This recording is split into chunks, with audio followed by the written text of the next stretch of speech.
अस्सलाम वालेकुम, good morning, बुenos días, सत श्री अकाल। कैसे हैं आप सब लोग। मेरी आज की सेकंड वीडियो जो है वो ड्राइविंग लाइसेंस रिलेटेड आज मैं आपको बताना चाहूँगा कि ड्राइविंग लाइसेंस जो है ये करने के लिए बेसिक जो रिक्वायरमेंट्स हैं वो क्या हैं। तो सबसे पहले तो ड्राइविंग लाइसेंस करने के लिए 18 साल की उम्र में अगर आप कार का ड्राइविंग लाइसेंस करना चाहते हैं तो आपकी एज जो है वो 18 साल एटलीस्ट होनी चाहिए। लेकिन अगर आपके 18 साल पूरा होने में 3 महीने कम से कम बाकी बचे हैं तो उस वक्त तक आप ड्राइविंग लाइसेंस के लिए एडमिशन लेकर तैयारी कर सकते हैं। लेकिन आपका इम्तिहान जो है वो उसी वक्त होगा जब आप 18 साल की कंप्लीट हो चुके हैं। वैसे तो कानून में ये भी कहा गया है कि आप 16 साल से भी ये कर सकते हैं। 16 साल के बाद से आप अगर चाहें तो थ्योरी पास कर सकते हैं, लेकिन इसमें मैं रिकमेंड नहीं करूँगा क्योंकि 16 साल में अगर आप थ्योरी पास कर लेते हैं तो आपके 18 होने तक 2 साल वैसे भी थ्योरी वैलिड होती है। और ऐसा ना हो कि आप 2 साल कंप्लीट करते करते आपके 18 साल पूरे हो जाए तो वो थ्योरी आपकी एक्सपायर हो जाएगी। तो हम यही रिकमेंड करते हैं जब आपके 18 में 3 महीने बचें एटलीस्ट, तो उस वक्त 3 से 6 महीने मैक्सिमम, 3 महीने ज़्यादा बेटर रहेगा। तो आप अपना उस वक्त तैयारी करना शुरू करें और अपना थ्योरी जो है वो उसको क्लियर कर लें। अब जो लाइसेंस करने से रिलेटेड लोगों के मुख्तलिफ ज़हन में क्वेश्चन आते हैं। सबसे पहले तो स्पेन के अंदर या किसी भी मुल्क में जहाँ पर आप ड्राइविंग लाइसेंस कर रहे हैं वहाँ पर आपका लीगल स्टेटस होना ज़रूरी है। अब लीगल स्टेटस में आपके पास या तो रेजिडेंस कार्ड हो या पॉलिटिकल असाइलम के ऊपर यहाँ पर स्पेन में 2 किस्म के कार्ड इशू किए जाते हैं, जिसमें एक रेड कार्ड होता है और एक वाइट कार्ड होता है। जो रेड कार्ड है उसमें काम की आपको इजाज़त है और जो वाइट कार्ड होता है उसमें आपको काम की इजाज़त नहीं है। लेकिन अगर आपको काम की इजाज़त मिल जाती है वाइट कार्ड के ऊपर भी तो फिर भी आप ड्राइविंग लाइसेंस कर सकते हैं। तो ये चीज़ एक बहुत इंपॉर्टेंट थी क्योंकि बहुत सारे लोग जो हैं वो परेशान रहते हैं कि हमारे पास जो है वो पॉलिटिकल असाइलम का कार्ड है, क्या इसके ऊपर हम ड्राइविंग लाइसेंस कर सकते हैं या नहीं कर सकते। और बहुत सारे लोगों को इसमें मिसअंडरस्टैंडिंग है।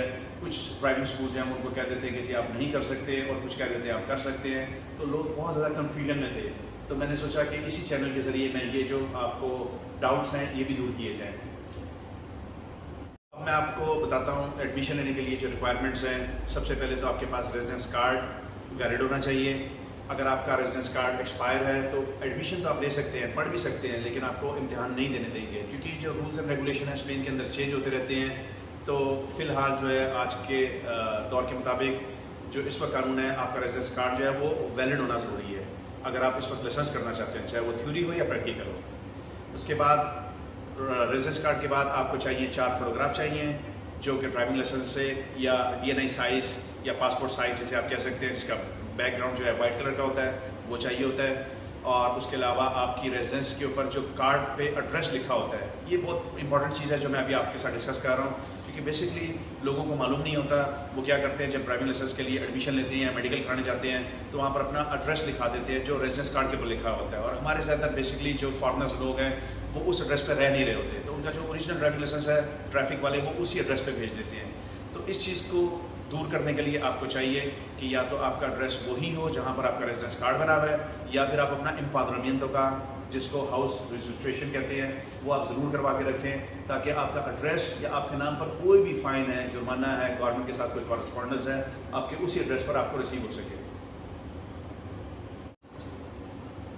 उसके बाद तीसरी रिक्वायरमेंट जो है उसके लिए हमें मेडिकल सर्टिफिकेट बनवाना होता है। इस मेडिकल सर्टिफिकेट को स्पेनिश के अंदर सीको टेक्निको कहते हैं। सीको होता है साइकोलॉजिकल तौर पर, मेंटल तौर पर आपको देखा जाता है कि आप क्या मेंटल तौर पे बिल्कुल ठीक इंसान है, एक नॉर्मल इंसान है। तो इस बात को जो डॉक्टर जो है वेरीफाई करता है उसको सीको टेक्निको कहते हैं। तो ये सीको टेक्निको जो होता है साइकोलॉजिकल तौर पर आपको चेक करता है और फिजिकल तौर पर आपको चेक करता है। फिजिकल तौर पर आपके अंदर कोई कमी ना हो, हाथ पैर जिस्म के इंसान के बॉडी जो है वो नॉर्मल हालत में है, तो इस बात को सर्टिफाई कर देता है। यहाँ पर गांधीया में हमारे जो मेडिकल सेंटर हैं इसके मुख्तलिफ प्राइसेस लेते हैं। तो ये मेडिकल जो सर्टिफिकेट होता है सीको टेक्निको आप अगर चाहें तो अपने शहर से भी करवा कर आ सकते हैं और वो स्पेन में वैलिड माना जाता है। इसकी जो वैलिडिटी होती है बेसिकली 3 मंथ्स होती है, लेकिन अगर आप इस 3 महीने के अंदर अंदर इम्तिहान दे दें तो वो उसकी वैलिडिटी जो है वो 6 मंथ के लिए चली जाती है। और अगर इस 6 मंथ या 3 मंथ के अंदर आप थ्योरी पास कर लेते हैं तो आपका जो मेडिकल सर्टिफिकेट है वो बेसिकली 2 साल के लिए वैलिड हो जाता है। लेकिन एक मिसकंसेप्शन ये भी है कि लोग ये सोचते हैं कि हमारा जो मेडिकल था हमने पहली दफ़ा कराया था वो 2 साल के लिए अब पक्का वैलिड हो गया। ऐसा नहीं है क्योंकि 2 साल के लिए आपका मेडिकल सिर्फ वैलिड उस सूरत में होगा अगर आपने थ्योरी पास कर ली और आपने प्रैक्टिकल का एग्ज़ाम नहीं दिया। लेकिन अगर आप इस दौरान किसी भी दूसरे स्कूल से प्रैक्टिकल का एग्ज़ाम दे देते हैं तो उस सूरत में आपका जो मेडिकल सर्टिफिकेट है डेट ऑफ इशू से 6 महीने बाद एक्सपायर हो जाएगा।